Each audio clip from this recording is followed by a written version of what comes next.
Je suis Dr Émile Comlan, directeur de Beijing e-Learning Technology. Dans cette quatrième vidéo sur l'introduction au système Learning 6.5, je présente le dessin. Qu'y a-t-il de nouveau? Comme je l'ai écrit ici, le dessin géométrique de façon classique est un dessin linéaire qui utilise les formes géométriques comme le cercle, le triangle, le carré, le polygone, l'ovale, ainsi que les lignes droite, arc, forme libre, courbe de Bézier. Là, vous en avez quelques-uns. Dans la plupart des logiciels de traitement du texte ou de présentation, le dessin utilise les objets susmentionnés avec les outils d'alignement. Alors, nous allons voir ici. Là, nous avons une ellipse là. Nous avons appelé ovale.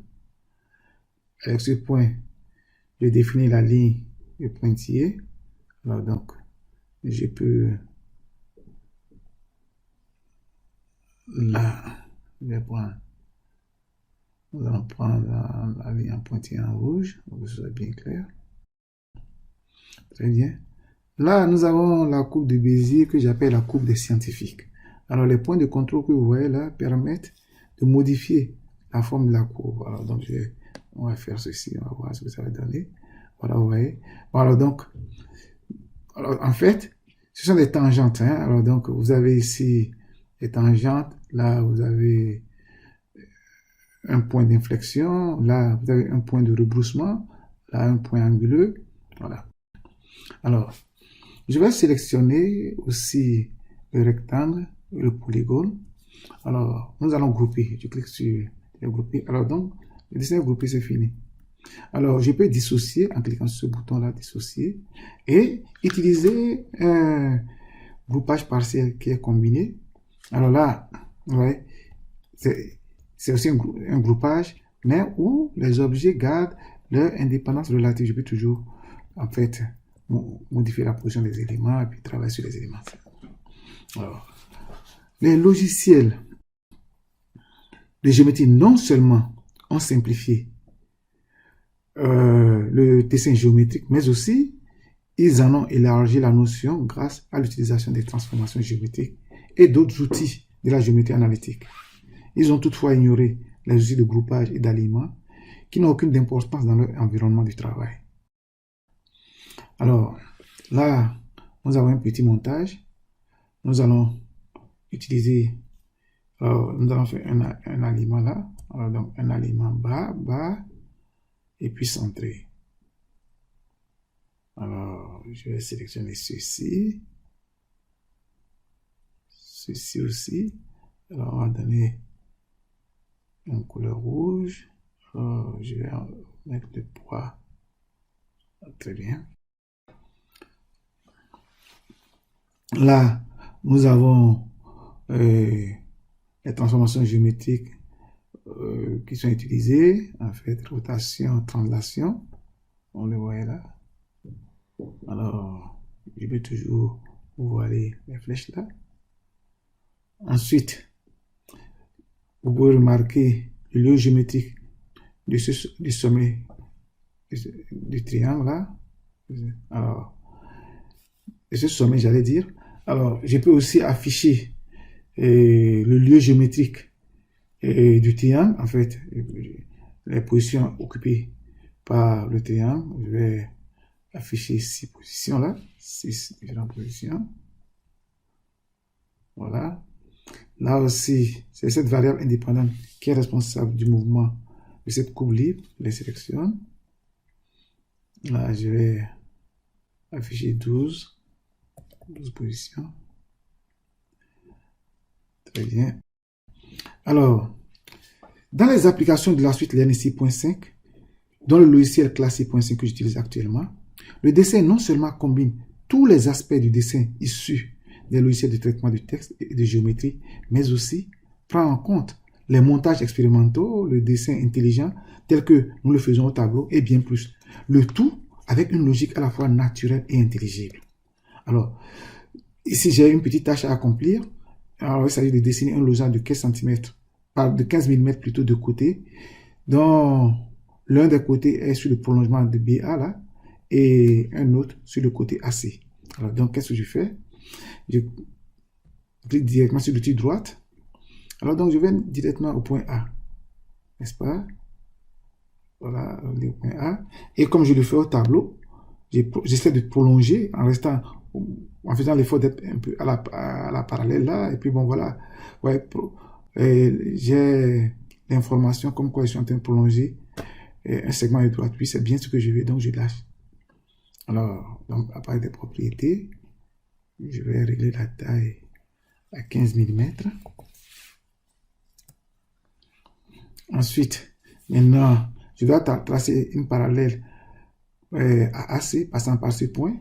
Alors, qu'est-ce qu'il faut faire? Il faut indiquer. Alors, donc, je sélectionne AC, donc c'est indiqué. Alors, donc, je clique sur l'outil droite, je viens là également, relié au point. Je commence par dessiner.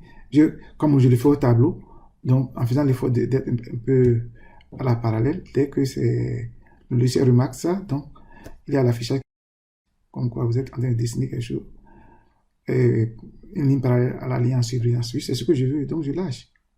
Donc, je vais dans les propriétés, taille, je vais mettre à 15 mm. Très bien. Ensuite, je vais dessiner le centre du losange. Je sélectionne ce point et ce point. Là, je vais utiliser le dessin. Tout à l'heure, j'ai utilisé le dessin intelligent. Maintenant, je vais utiliser le dessin logique. Les deux points sont sélectionnés. Je regarde seulement dans la barre de dessin. Les utilités qui apparaissent, j'ai le centre. Alors, donc, je vais terminer la symétrie ce côté par rapport au centre. Alors, voilà. Et donc, je peux tout sélectionner ceci, en fait, et puis changer le style de ligne en trait plein. Très bien. Alors, la fusion des repères et quelques animations simples. Alors là, vous pouvez constater, j'ai 1, 2, 3, 4, 5 repères là. Alors, qu'est-ce que je vais faire? Alors, donc, pour vous en convaincre, alors donc, je fais un double clic. Là, c'est bien repère. Alors, donc, on peut voir ici le type de graduation. N'est-ce pas? On peut voir ici au-dessous de l'axe X. Et là c'est au-dessus. Alors, donc, si je fais un double clic là, on va voir le type de graduation, n'est-ce pas? Au-dessus de l'axe X. Voilà, donc, je crois. Là, nous avons les valeurs indépendantes que je vais animer rapidement. Donc, ce sont des animations simples.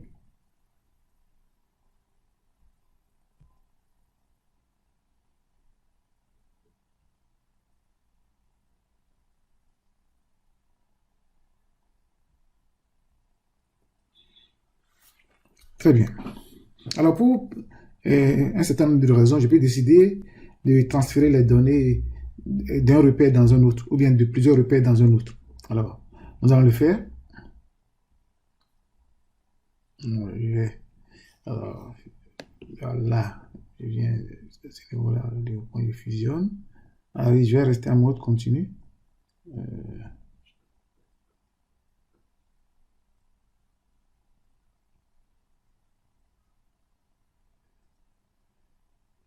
Alors, là,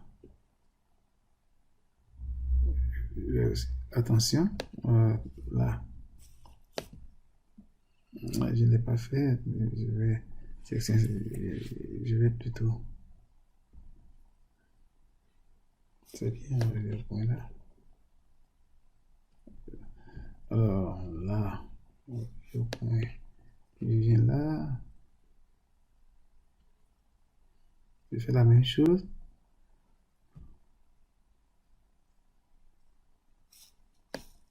Oui, je viens là, ouais. Très bien. Alors, maintenant, nous allons faire juste un petit arrangement ici.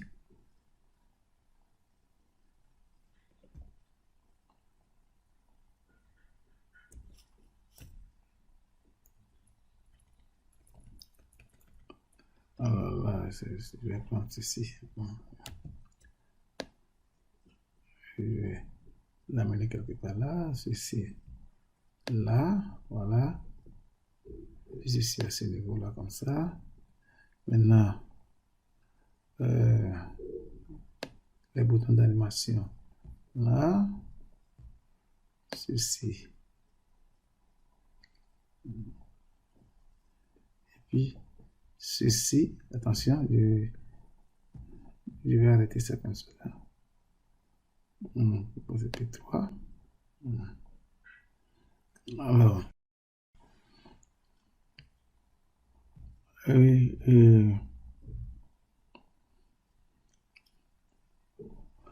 donc, maintenant, je vais décider, par exemple, de créer un bouton série, en fait, pour... Donc, je sélectionne dans cet ordre-là les boutons d'animation. Donc, très bien, j'ai créé le bouton série. Je le mets là. Et donc, avec des propriétés, des paramètres, je pense dans l'ordre.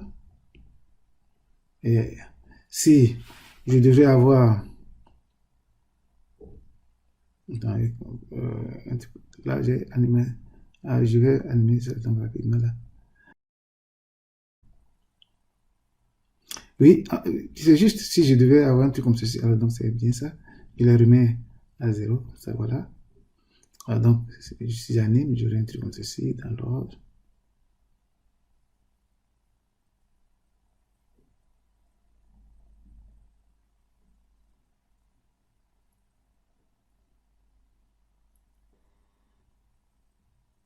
Bon, maintenant, en vérité, ça c'est un type d'animation. Je n'ai plus besoin de ces variables indépendantes. Je vais supprimer aussi ces points-là. On va voir. Alors, donc, c'est parti. Maintenant, j'ai plutôt ici un autre point là qui va circuler. Là, j'utilise un paramètre. Alors, donc, je vais rapidement projeter ce point sur l'arbre des abscisses. Alors, ici, la marque de l'angle droit, je n'en ai pas besoin. Alors, qu'est-ce que je vais faire? Je vais dessiner une ellipse là. Très bien. Alors, ceci, cette droite-là, je vais la voiler. Ce segment, je n'en ai plus besoin. Très bien. Donc, je vais réduire un peu. Voilà la taille. Comme ça. Alors, je vais insérer le bouton d'animation et le bouton voilé. Donc, je peux toujours voiler cet objet. Comme ça. Faire réapparaître. Alors, donc, là, on va faire un remplissage, n'est-ce pas, en jaune. J'ai l'impression que j'aime trop la couleur rouge. Hein. Alors, on verra, si on anime, on aura un truc comme ceci. Alors, donc, le responsable du mouvement, c'est toujours cette valeur indépendante. Je sélectionne ça. Et ceci. Alors, donc, attention, je ne vais pas sélectionner ça. Et puis,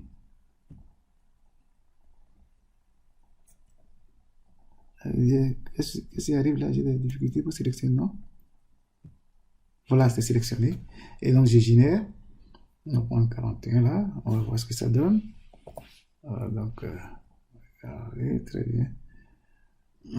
Et alors, donc, je peux voiler l'autre objet, tout simplement. Bien là, nous avons le polynôme de Lagrange.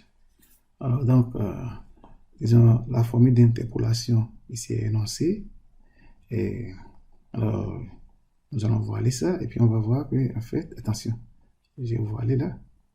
Alors, donc, on verra que ici, c'est un polynôme de degré au plus égal à 5 que j'utilise. Ici, en fait, les points, on peut voir, ce sont des points variables. Alors, donc, je vais animer, par exemple, les points PI sont de coordonnées X, Y, Y.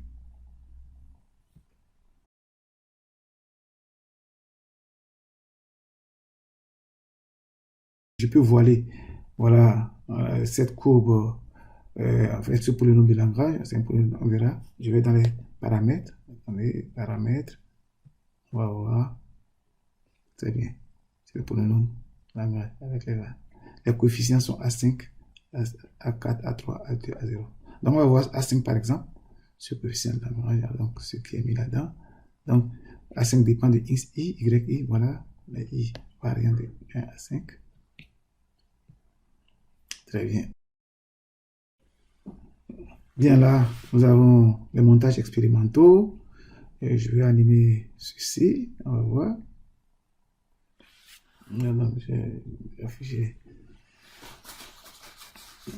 Alors, vous pouvez observer que lorsque la gouttelette touche le liquide, il y a des bulles. Et ces bulles-là ont des tailles aléatoires.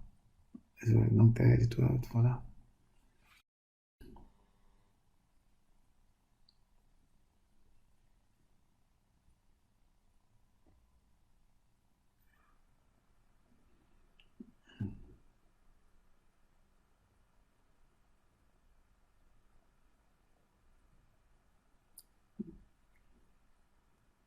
Je crois que c'est la dernière goutte. Alors, nous allons passer à la diapositive suivante. Alors ici, nous allons voir le dessin et les constructions géométriques dynamiques. Comme nous l'écrivons, le dessin utilise trois principes.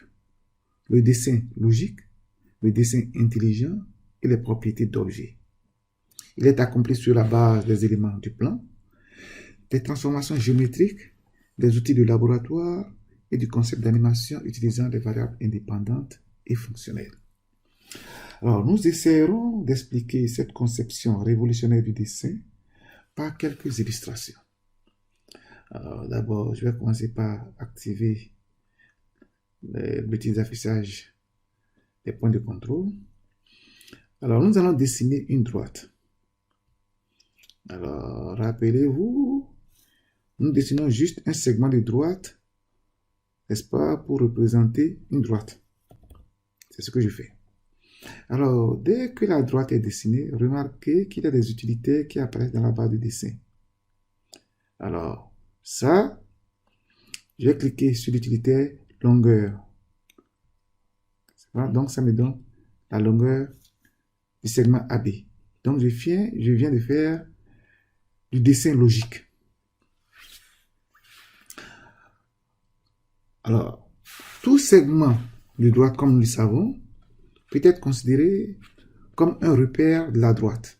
Alors, nous allons voir dans ce repère le point d'abscisse 0 qui est l'origine. On va voir dans le point d'abscisse 0, c'est le point A.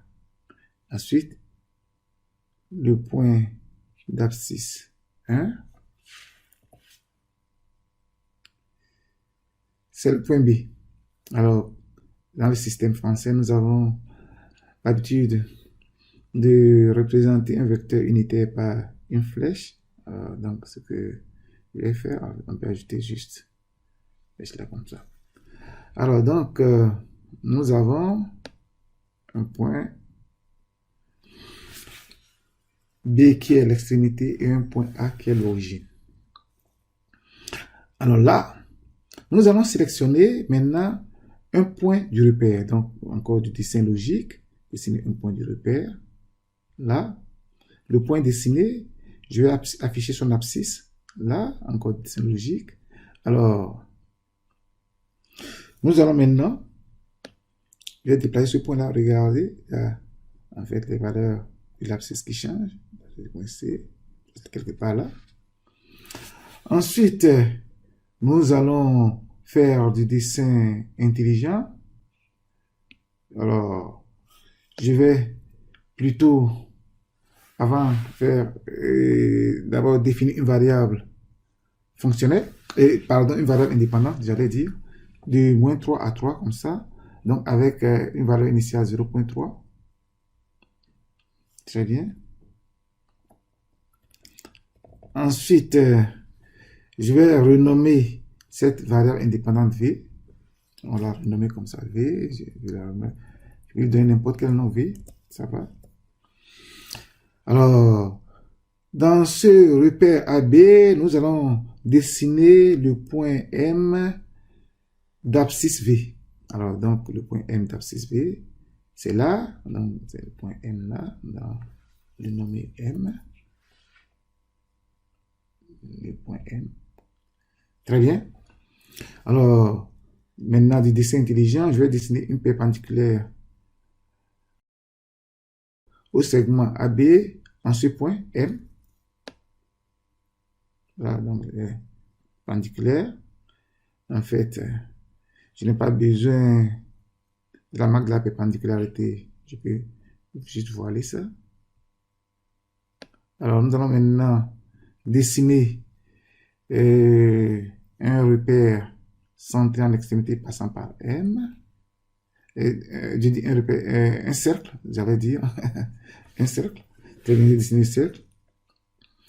Maintenant, c'est avancer, cercle, voilà, donc ça bouge, ça glisse.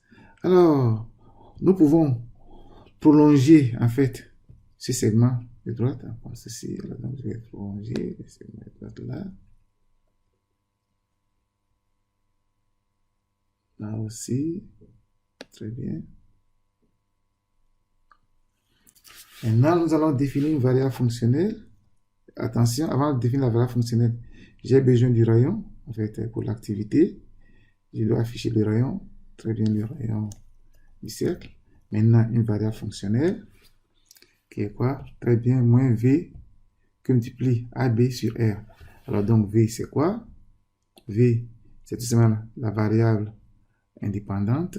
AB, c'est AB. AB, c'est AB. Et ensuite, R, c'est le rayon du cercle. Donc, moins. Alors, nous allons expliquer tout à l'heure. Très bien. Maintenant, on va sélectionner le cercle et on va construire un point, n'est-ce pas, du cercle correspondant à l'angle V radian. Voilà, donc V radian.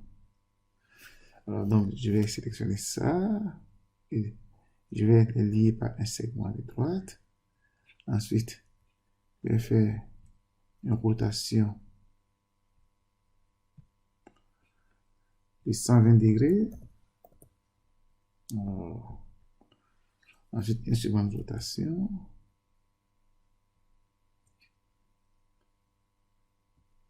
De 120 degrés. Alors, ceci, en fait, je n'en ai plus besoin. Attention, pas ça. Je dis ça. Bon.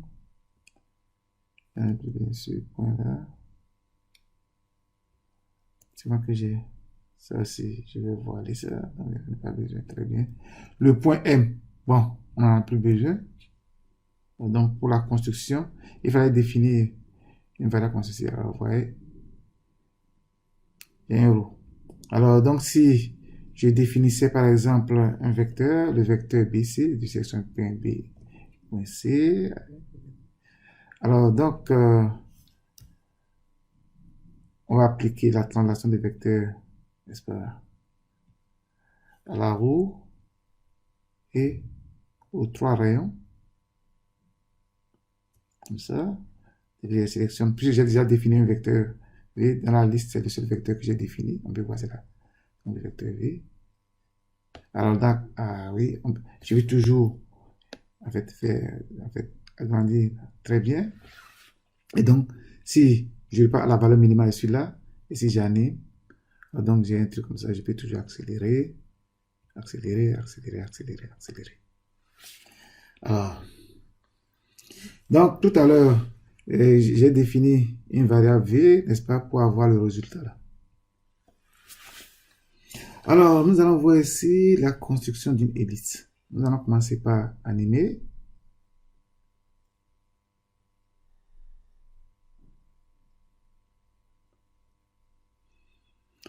Alors, vous allez constater ici à gauche, c'est une fonction sinusoïde en vert, et là à droite, une fonction sinusoïde en bleu.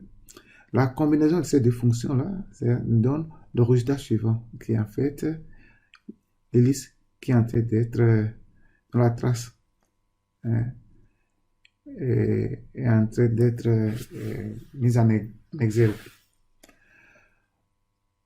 Alors, je vais faire avancer, alors donc, ce segment orienté là, hein, vers S. Dès que ça va atteindre le point S, voilà, donc là, c'est au niveau maintenant de S. Très bien. Maintenant, la courbe verte va décrire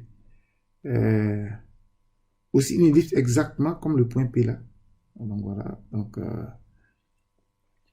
c'est pour dire qu'en fait, il s'agit tout simplement d'une combinaison qui utilise une translation, n'est-ce pas, utilisant deux sinusoïdes.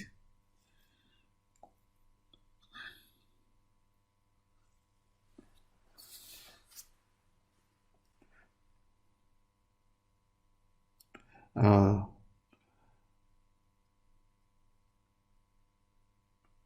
nous allons maintenant arrêter et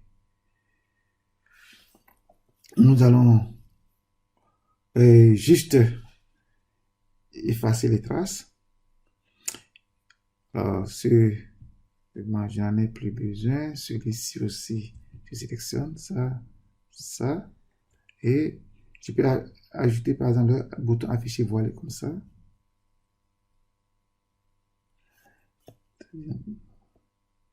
Et voilà. Très bien. Maintenant, la variable qui est responsable du point P, c'est la variable T là. Je sélectionne la variable et le point P. Et je génère la trajectoire du point P. Comme ça, on va prendre 100.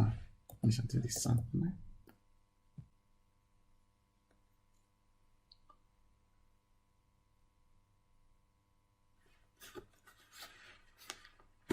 Très bien. Nous allons voir un peu la signification de B. Là, je vais prendre par exemple 0.5 ou 0.5. Signification de B.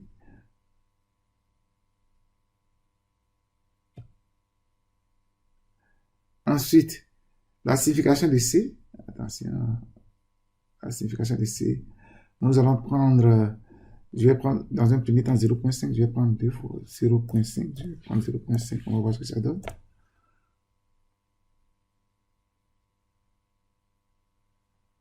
Très bien. Et ensuite, je prends 1. 1.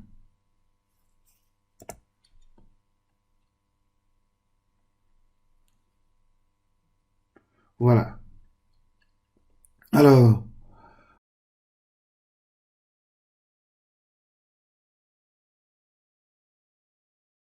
passons à la diapositive suivante. Alors là, nous allons animer, en fait, des hypocycloïdes là. Constater que les points I, pardon, les points J, j'allais dire J, ce point J là, et le point H, le point J et le point H, sont symétriques de la droite IA. Donc, tout au cours du mouvement, on verra qu'ils restent symétriques. Alors, on verra qu'ils sont symétriques, mais constatez quelque chose, que les traces générées par ces deux points-là ne se ressemblent en rien. Comme quoi, cette notion de symétrie, il faut faire attention quand nous définissons ça, donc par rapport à quel genre de droite. Alors, on va prendre maintenant K, ça c'est K égale à 3, c'était K pour K. On va peut-être K pour K égale à 3 maintenant, pour K égale à 5. On va animer, on va voir ce que ça donne.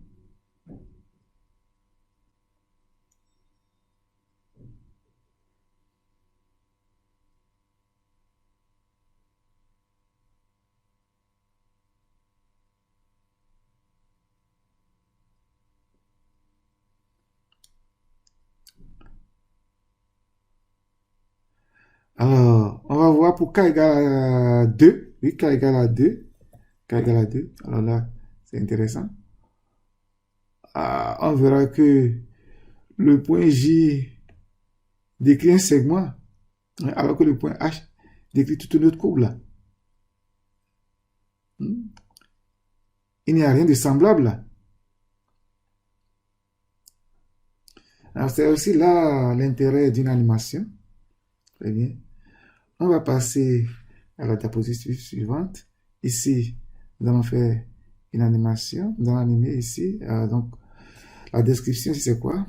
Le cas fait un mouvement de va et vient avec une vitesse variable. Alors, les forces en présence sont appliquées en des positions convenables, dans la direction et le sens approprié. C'est sérieux.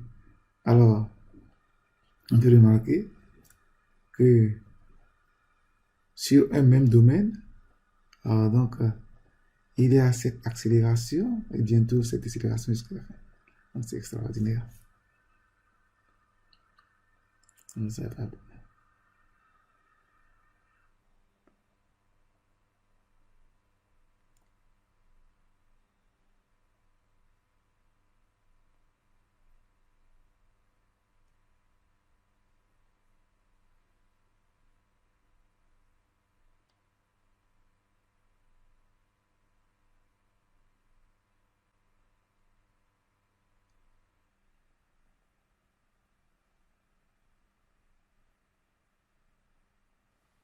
Très bien.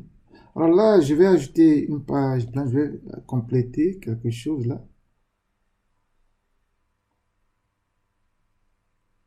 Très bien. Alors, nous allons, en fait, et tout à l'heure, je devais en parler. Alors, donc, voici un triangle. J'ai dessiné le triangle. Alors, dès que j'ai dessiné le triangle, alors, il y a la géométrie du triangle qui apparaît. Là, je peux dessiner, par exemple, un triangle semblable. Triangle semblable, je peux le mettre où je veux, en fait. Donc, c'est un triangle semblable. Donc, je peux l'agrandir comme ça, plus grand. Bien le redessiner comme... c'est juste un triangle semblable. Alors, dans les propriétés, je peux avoir des propriétés personnalisées ce triangle.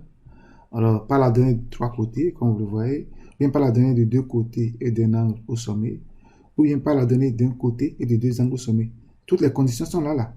Alors, en tant que mathématicien, je vais voir ce que ça donne des côtés en progression arithmétique, du raison par exemple 12. Alors, donc 30, je prends la 30, donc 42 mm, ensuite, plus 12, 54 mm. Alors, donc, je fais j'ai ça, il n'y a pas de problème. Alors, pour montrer qu'effectivement que nous avons été ensemble, on peut aussi vérifier les côtés homologues là. En fait, je les sélectionne, et donc je prends le rapport là. Donc là, j'ai ça. Ensuite, le côté, donc je dessine un peu plus. Ce côté et ce côté. On va sélectionner le côté homologue.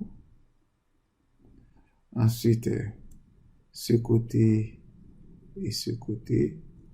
On va sélectionner le côté homologue. Bien entendu, si je repartais, en fait, au niveau de la personnalisation, pour désactiver ça, en fait, je vais désactiver.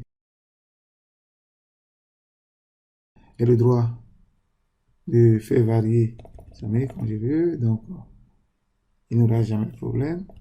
Donc on verra, c'est toujours la même chose. Alors donc là, je vais prendre un triangle avec un angle. Très bien. Maintenant, je peux maintenant afficher les angles là. Regardez, maintenant je vais sélectionner dans cet ordre A, E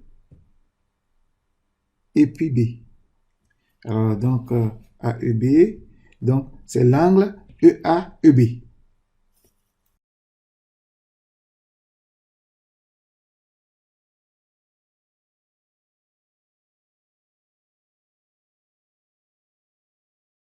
Alors donc là, je vais dans les propriétés, regardez un peu.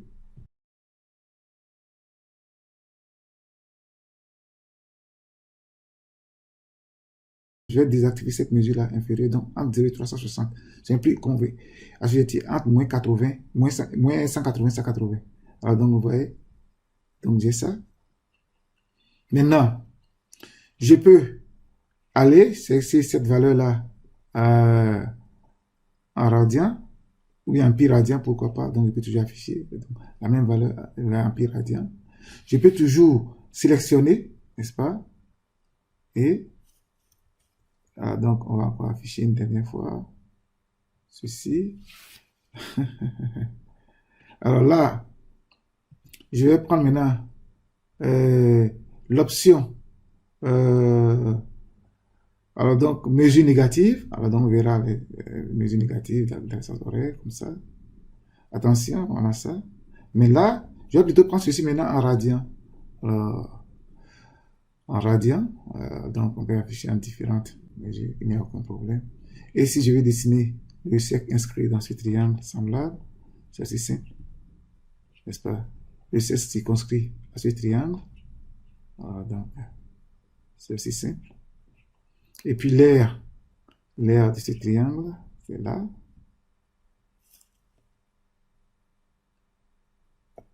On va afficher l'aire de ce triangle-ci aussi. Alors donc, très bien. Alors, on peut le sélectionner et amener le tout dans la box. Alors, je vous remercie pour votre attention.